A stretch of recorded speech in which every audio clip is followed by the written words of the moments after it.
I've changed jobs 3 times in 3 years. One of them nearly burned me out, and one of them changed my life. Every single one of them taught me something I wish I'd known way earlier. I moved to France for my master's in 2018, and I started my career here right after graduating. It's been messy, unpredictable, and at times kind of painful and made me want to leave. But it's also been the most growth I've ever experienced. So in this video, I'm gonna share with you the 5 lessons that I've learned from the early years of my career, things I wish someone would have stopped me and told me on day one. Let's go. Number 1. Take big swings while the downside is small, because the window to take risks without consequences is closing fast. I quit 3 jobs in 3 years. I flew across the world for a life-changing internship with nothing planned at all. I got my first job by cold pitching a startup CEO with a link to my YouTube channel and just saying, I think we should work together. And let me tell you something, none of that was because I'm fearless. In fact, I was scared every single time, but I did it anyway. And the reason for that is that I knew something that most people don't realize until it's too late. And that is, when you're early in your career, failure costs way less. If something doesn't work out, you bounce back. You learn, you adapt, and then you try again. You don't have a mortgage, you don't have kids, you don't have a public reputation to protect. You're also not locked into a title. And the upside is insane. If a risk works out now, it compounds over decades. One bold move in your 20s can shape the entire direction of your career. Your network, your skills, your confidence, and of course, also your income. But here's the thing, most people don't take that shot. They wait, they play defense. And by the time that they feel ready, the cost of failure is way higher and the window has shrunk. So, if there's a job that you want to quit, if there's a video that you want to start, a side project that you want to launch, or if there's a person that you want to reach out to, I'd say do it now. Do it while the downside is tiny and the upside is enormous. Because here's the thing, you'll never get this much freedom ever again. Okay, you probably might when you're 65 years old, but do you really want to wait that long? The second lesson is that you don't get what you don't ask for, and no one's coming to feed you. When I was younger, I used to wait for permission. I thought that if I just worked hard, stayed humble, proved myself, someone might notice and then reward me. I might get a raise, a promotion, or an opportunity. But the spoiler is that no one's really watching you that closely. The truth is, closed mouths don't get fed. Especially early in your career when no one really owes you anything, you have to be the one to ask for what you want. Because the thing is, most people are too busy with their own problems to try and figure out what you need or what you want. Let me give you a real example. On one of my freelance projects, the rate that we'd agreed for at the beginning of the project was just based on a feeling.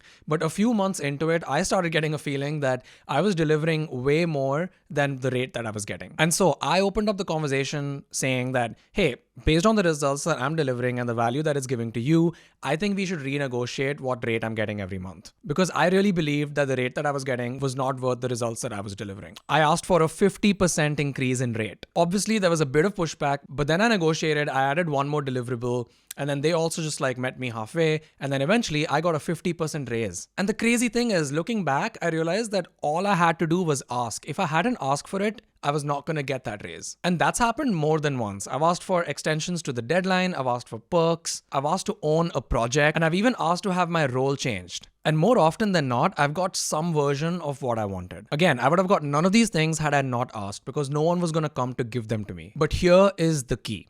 This thing only works if you've already built trust. When the person that you're asking already sees you as reliable and valuable, asking doesn't really feel like a demand, but rather it feels like a signal, a sign that you're invested and you want to grow. And the worst case, they say no. That's it. So here's how I think about asking now. Worst case, I hear no. Most likely case, I get some version of what I want or the window to get it later. And the best case is that I get exactly what I want. So yeah, just ask. The cost of silence is way more than the cost of getting rejected. The third lesson is that everything is negotiable if you learn to ask the right way. Titles, salaries, deadlines, and even office days, all of it. When I started working, I thought some things were just fixed. Your job title given, your salary decided, your deadlines non-negotiable. It turns out none of that is true. It's just a lie that we've been fed and made to believe. I used to treat deadlines like sacred commandments that can't be pushed back. But now I understand that most deadlines are just tools used to create pressure. They're not divine truths etched in stone zone and that the world's going to end if I cross them. And it's not just deadlines. I've negotiated raises mid-contract, like what I mentioned before. I've shifted job scopes. I've changed office policies. I've adjusted timelines that felt impossible and then delivered better results because of that. Here's the key. It's not about pushing back. It's about making a better case. If you can show that what you're asking for will create a better outcome, higher quality work, more sustainable performance, an overall better result for the team, then most reasonable people will at least listen. But the thing is, most people will never even try. They assume that this is just how it is. And that's where they lose. Because once you start negotiating intentionally, you stop waiting for permission and you start building your career on your terms. The rules are not rigid. They're just unchallenged. All right, lesson number 4.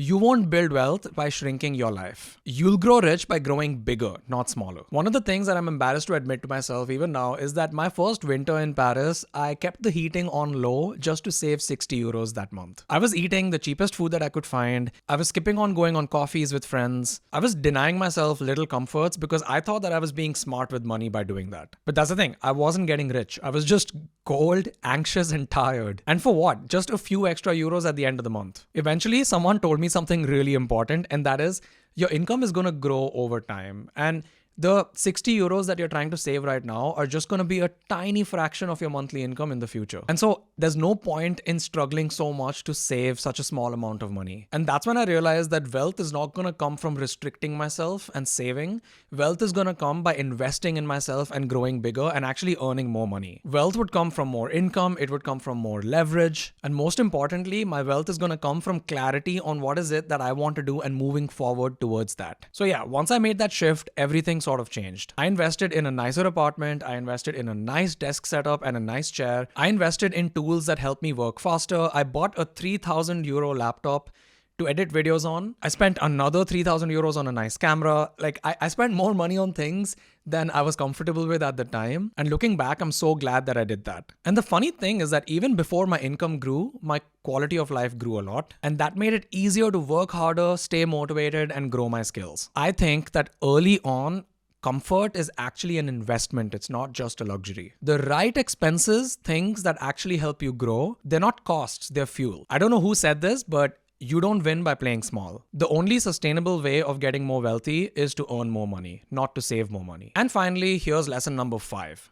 Quit early. It's not weakness, it's velocity. The longer you stay in the wrong place, the longer you delay the right one. I once stayed in a role that I'd outgrown, not because it was working, but because I didn't want to look like someone who couldn't stick it out. That was a mistake. Every month and actually every week that I stayed, I got a little bit more drained. My confidence went further down. I was more confused and I was more detached from the kind of work that I actually wanted to do. Eventually, I left, and within days, I felt more focused, more energized, and more me than I'd felt in months. Here's the truth that no one tells you in your career. It's better to pivot fast than to stall politely. If you've done your part, you've communicated, you've tried to adjust expectations, you've tried to make it work and it's still not working out, I think you should just quit. And this applies not just to jobs, but I think any projects that you're starting. I recently read this book called The Dip by Seth Godin. I actually have it on my desk right now. This book talks exactly about that.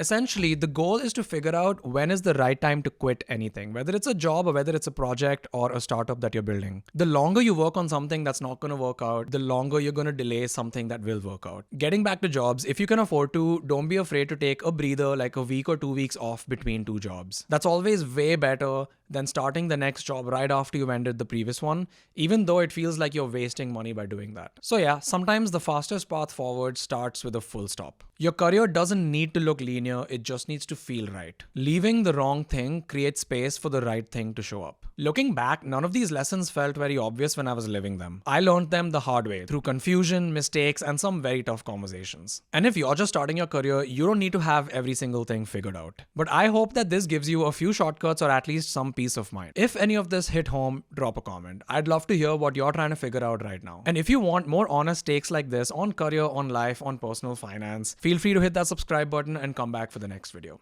See you in the next one.